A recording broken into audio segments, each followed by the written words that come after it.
তোমরা আগে কখনো কলার বড়া খেয়েছো? বাড়িতে কলা পেকে কালো হয়ে গেছিল, সেগুলো ফেলে না দিয়ে এইভাবে বড়া বানিয়ে খেয়ে দেখো, অসাধারণ লাগে। তো ফার্স্টে কলাটা ছাড়িয়ে ভালো করে মাখিয়ে নিয়েছি, আর আগে থেকে সুজি ভিজিয়ে রেখেছিলাম সেটাই দিয়ে দিয়েছি, আর দিয়ে দিয়েছি পরিমাণ মতো লবণ। দিয়ে ভালো করে মাখিয়ে নিয়েছি, তারপর 3-4টে এলাচ থেতো করে দিয়ে দিলাম।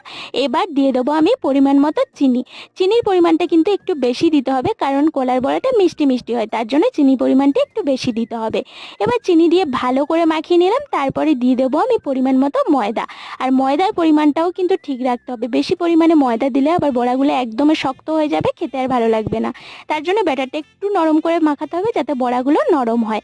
ভালো করে আমার ব্যাটারটা মাখানো হয়ে গেছে। এবার গ্যাসের ওভেনে একটা কড়াই বসিয়ে দিলাম, তাতে দিয়ে দিলাম রিফাইন অয়েল।